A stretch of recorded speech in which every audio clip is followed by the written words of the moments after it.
आज मैं तुम्हें श्री कृष्ण की महिमा बतलाता हूँ। धर्म अधर्म में जो फंसे मूर्ख हैं, जरा आंखें खोलो जी। श्री कृष्ण को कहने वाले छलिया, जरा अपना चरित्र तुम धोलो जी। अरे जब जब धरती पे अत्याचार बढ़ा, तब तब श्री कृष्ण ने जन्म लिया था जी। सतयुग से कलयुग तक की आज मैं तुम्हें सत्य गाथा सुनाऊंगा जी। अरे छलिया कहा, श्री कृष्ण को काफी लोग छलिया प्रपंची कहते थे। आप सभी लोग जानते भी होंगे कि श्री कृष्ण का क्या रोल रहा महाभारत में। उन 5 पांडवों को अकेले ही विजय दिला दी, मात्र सिर्फ श्री कृष्ण भगवान की वजह से। लेकिन काफी जो अधर्मी लोग हैं वो श्री कृष्ण को छलिया कहते हैं, तो उनके लिए ये सटीक वीडियो है। तो आगे बढ़ते हैं कि छलिया कहा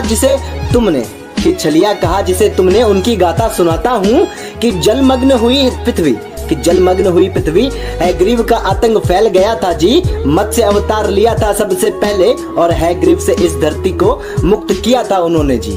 और गाथा ये इतिहास का हमें ये सिखाती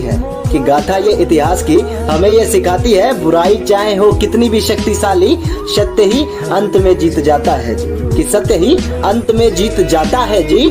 और अब यहाँ पर बात करते हैं कि जब श्री कृष्ण जी ने समुद्र मंथन किया और कौन सा अवतार लिया था, तो उस पर है कि हुआ जब समय समुद्र मंथन का देव दानव को भी उस वक्त एक किया था जी। लिया था तब प्रभु ने कुर्म अवतार और समुद्र मंथन किया था जी। और उस मंथन से निकला स्वर्ण और अमृत, सबने उससे ही मोह किया था जी। पर जो प्रेम की इच्छा से मंथन किए थे वो सिर्फ हमारे श्री कृष्ण भगवान थे जी। और हर युग में प्रेम घोला, वो प्रभु से ज्यादा मित्र बने थे जी। आपको भी पता है कि श्री कृष्ण जी ने हमेशा मित्रता रखी। जानते थे वो कि परम ब्रह्म परमात्मा है, लेकिन कभी भी उन्होंने इस बात पर किसी के लिए घमंड तक नहीं किया। तो उसी पर है कि हर युग में प्रेम घोला, वो प्रभु से ज्यादा मित्र बने थे जी। प्रहलाद हो या अर्जुन, वो सभी के लिए हर पल साथ रहे थे जी। अरे नरसिंह अवतार लेके एक बार फिर से इस धरती को उन्होंने पाप मुक्त किया था जी। उनके अमृत के घमंड को भी चूर चूर किया था जी। कि सबके अमृत के घमंड को भी चूर चूर किया था जी। और किया उन्होंने सभी के घमंड का अंत था। नारायण वो ही है जिन्होंने 3 पग से नापा सारा जग था। बाली हो या हिरण्यकश्यप, डरा सारा पापी नर था। और जब पाप मुक्त करने स्वयं आए वो मेरे मुरलीधर कृष्ण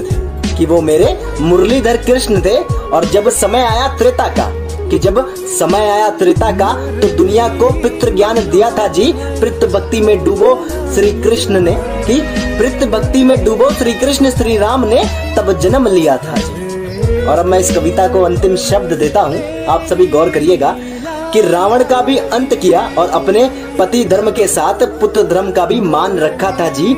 ऐसे ही नहीं होता हर कोई आदर्श पुरुषोत्तम श्री राम जी।